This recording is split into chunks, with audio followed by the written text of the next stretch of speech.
बंधु माने आजिरो एही कार्यक्रम को आपण मानकु स्वागत।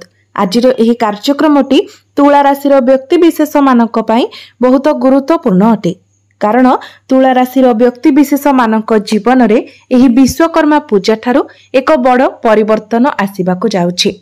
कारण एही विश्वकर्मा पूजा ठारू ग्रह नक्षत्र मानकर चलन रे एक बड़ परिवर्तन हेबाकु जाउछि, जहा फल रे आपणक जीवन रे मध्य किछि बड़ परिवर्तन हेबाकु जाउछि।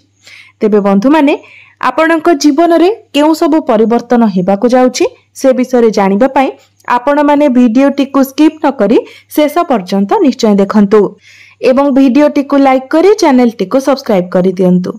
कमेंट बॉक्स रे भक्ति एवं श्रद्धार सहित जय श्री जगन्नाथ निश्चय लिखंतु। तो बंधु माने आसंतु आरंभ करिबा आजिरो एही कार्यक्रम को, जहां आपणकर जन्म राशि तथा चंद्र राशि उपरे आधारित अटे। तेबे राशि चक्रर 12 गोटी राशि मध्यरु सप्तम राशि हेउची तुला राशि एवं तुला राशिर राशिधिपति हेउचंती शुक्र। तो बंधु माने शुक्र आपणकर दशम भावरे गोचर करुथिले, किंतु एही विश्वकर्मा पूजा ठारू शुक्र आपणकर एकादश भाव को प्रवेश करिवे। तो पूर्वरु मध्य शुक्र भल स्थिति रे थिले, किंतु एही विश्वकर्मा पूजा ठारू शुक्रंकर स्थिति आहुरी अधिक मजबूत होई जिवो। कारण शुक्र आपणकर एकादश भाव को लाभ स्थान को गोचर करिवे।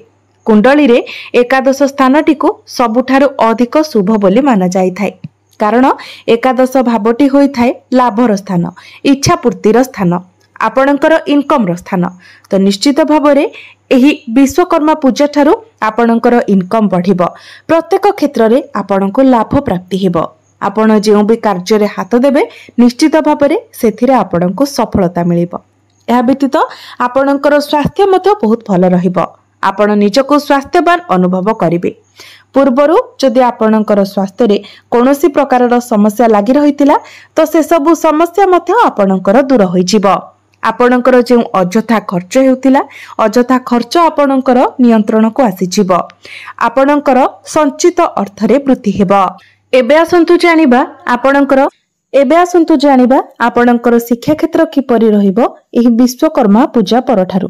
तो बंधु माने कुंडलीर पंचम भावटी होई थाए आपणकर शिक्षार भाव।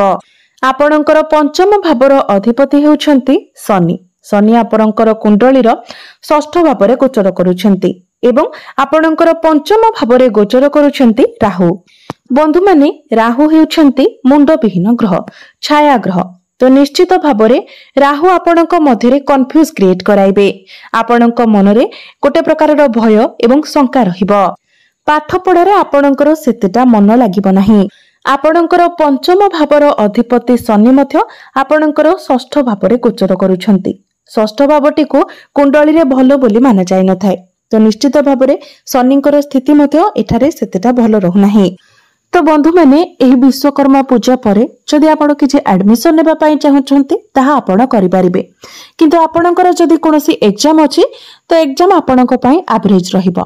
किंतु गोटे कथा हैला जदि आपणकर निजर जन्म कुंडली रे आपणकर शिक्षा क्षेत्र बहुत उच्च रहुची तो निश्चित भावरे आपणको सफलता मिलिबो। जदि आपणकर पंचम भावटी बहुत स्ट्रांग रहुची सेथिरे किंतु आपणको अधिक सफलता मिलिबो। कारण एही वीडियो रे आमे आपणको केवल ग्रह मानकर गोचर विषय रे कहूछु, किंतु आपणकर जन्म कुंडली रे जदि ग्रह मजबूत स्थिति रे अछंती तो निश्चित भावरे पाठ पढ़ा रे आपणको सफलता मिलिबो। एबे आसंतु जानिबा आपणकर प्रेम जीवन किपरि रहिबो एही विश्वकर्मा पूजा ठारू। तो बंधु माने कुंडलीर पंचम भावटी आपणकर शिक्षार भाव हेबा सहित पंचम भावटी मध्ये होइथाय आपणकर प्रेम जीवनर भाव। तो आपणकर पंचम भावर अधिपति हेउचंती शनि। शनि आपणक कुंडलीर षष्ठ भावरे गोचर करूछंती एवं आपणकर पंचम भावरे गोचर करूछंती राहु। किंतु शुक्र आपणकर बहुत भल स्थिति रे अछंती। एही विश्वकर्मा पूजा ठारू शुक्र आपणकर एकादश भावरे गोचर करिवे।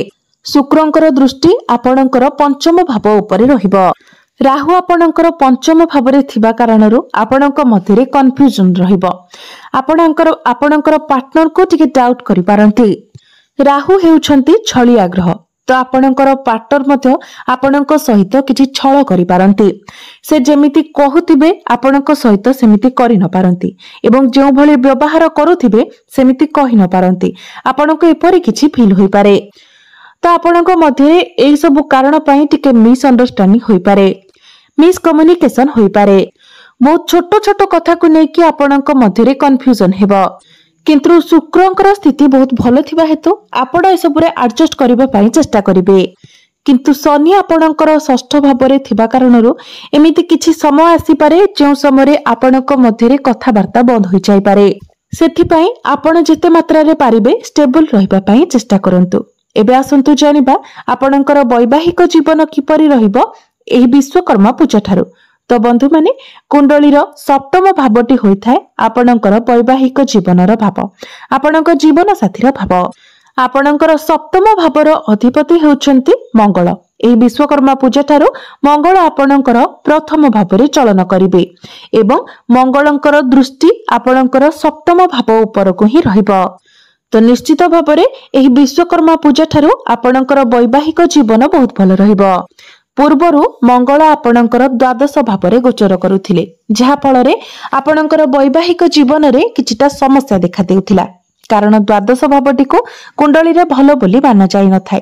पूर्वरु आपणक मध्यरे मिसअंडरस्टैंडिंग, मिसकम्युनिकेशन हेउथिला। आपणक मध्यरे वैचारिक मतभेद थिला। किंतु एही विश्वकर्मा पूजा ठारू आपण से सबुरे सुधार देखिबाको पाइबे। आपणक मध्यरे भल पाइबा बढ़िबो, बुझामणा बढ़िबो, आपणक मध्यरे फीलिंग्स मध्य बहुत भल रहिबो। आपण दुई जण मिसी केवाडे बुलीबाकू जाई पारंती किंबा आपण निज घर पई किछि जिनिस किणा किणी करि पारंती। आपण दुई जण मिसी कोनोसी बड़ डिसिजन मध्य नै पारंती। बंधु माने एबे आसंतु जानिबा आपणकर भाग्य केते मात्रा रे आपणको साथ देबो एही विश्वकर्मा पूजा ठारू। तो बंधु माने कुंडलीर नवम भावटी होइथाय आपणकर भाग्यर भाव। आपणकर नवम भाव अर्थात भाग्य भावर अधिपति हेउछन्ती बुध। बुध आपणक कुंडलीर एकादश भावरे गोचर करुथिले, किंतु एही विश्वकर्मा पूजा ठारू बुध आपणकर द्वादश भाव को प्रवेश करिवे। द्वादश भावटी को कुंडली रे भल न माना गले सत्वे मध्य बुध निजर स्वराशि रे प्रवेश करिवे, कन्या राशि रे प्रवेश करिवे। तो बुध आपणकर द्वादश भावरे उच्चस्थ होई जिवे। तो द्वादश भावरे मध्य बुध आपणको शुभ फल प्रदान करिवे। द्वादश भावटी होइथाय दूर यात्रार भाव, विदेशर भाव। तो आपण विदेश यात्रा करि पारंती, कोनोसी दूर यात्रा करि पारंती किंबा एही विश्वकर्मा पूजा परे आपण कोनोसी धार्मिक यात्रा मध्य करि पारंती। तेणु भाग्य संपत्तित आपण जदि कोनोसी कार्य करिबा पई चाहुचंती तो निश्चित रे आपण ताहा करि परिबे। आपण एही विश्वकर्मा पूजा परे कोनोसी बड़ कार्य रे आरंभ करि पारंती, कोनोसी बड़ डिसिजन नै पारंती, कोनोसी बड़ जिनिस किणा किणी करि पारंती किंबा किछि बड़ इन्वेस्टमेंट मध्य करि पारंती। जदि पूर्वरो आपण शेयर मार्केट, स्टॉक मार्केट एसबुरे किछि इन्वेस्टमेंट करिथिले तो अचानक भाबरे आपणको धन प्राप्ति होई पारे। कारण आपणकर भाग्य भावर अधिपति बुध बहुत भल स्थिति रे उच्चस्थ होई अछंती। तो निश्चित भाबरे भाग्य आपणको संपूर्ण मात्रा रे साथ देबो। एबे आसंतु जानिबा आपणकर कैरियर, आपणकर कार्य क्षेत्र किपरि रहिबो एही पवित्र विश्वकर्मा पूजा परे। तो बंधु माने कुंडलीर दशम भावटी होइथाय आपणकर कैरियर भाव। आपणकर दशम भावर अधिपति हेउछंती चंद्रमा, जे कि प्रति 2 दिन रे निजर राशि परिवर्तन करिथांती। किंतु आपणकर प्रथम भावर अधिपति शुक्र आपणकर एकादश भावरे लाभ स्थान रे गोचर करूछंती। तो निश्चित भावरे एही विश्वकर्मा पूजा ठारू कैरियर आपणकर बहुत भल रहिबो। आपण आपणकर कैरियर रे बहुत अधिक ग्रो करिवे। आपणकर चाकरी क्षेत्र रे प्रमोशन मध्य होई पारे एवं जदि आपणक पाखरे चाकरी नाही तो आपणको चाकरी मिलिबार मध्य बहुत अधिक संभावना रहुछि। तेनु आपण निज तरफरो चेष्टा जारी रखंतु।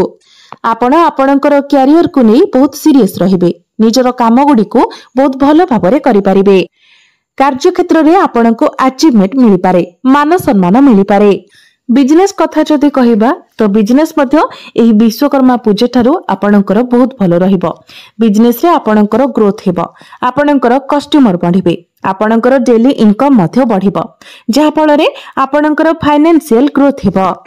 व्यय अपेक्षा आपणकर आय अधिक रहिबो, जहा फलरे आपणकर संचित अर्थरे मध्य वृद्धि हेबो। कारण बुध आपणकर राशि रे उच्चस्थ होइछिबे, तो निश्चित भाबरे आपणकर व्यापार वाणिज्य क्षेत्र रे आपणको बहुत अधिक लाभ प्राप्ति हेबो। एबे आसंतु जानिबा किछि उपाय विषय रे, जे उपाय गुड़िक करिबा द्वारा आपणको अधिक मात्रा रे शुभ फल प्राप्ति हेबो एवं जहा किछिटा अशुभत्व रहुछि से गुड़िक खंडन होइजिबो। सेतिपई आपण प्रत्येक दिन शनिकर बीज मंत्र 108 थर जप करंतु, कारण शनिकर स्थिति आपणको कुंडली रे टिके खराब रहुछि।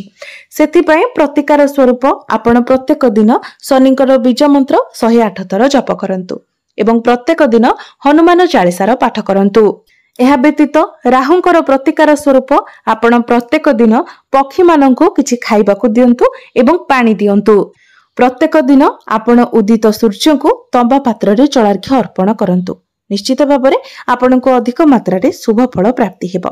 तेबे बंधु माने आपणकर जीवन मंगलमय हेउ, एहा ही ईश्वरक निकट रे मोर प्रार्थना।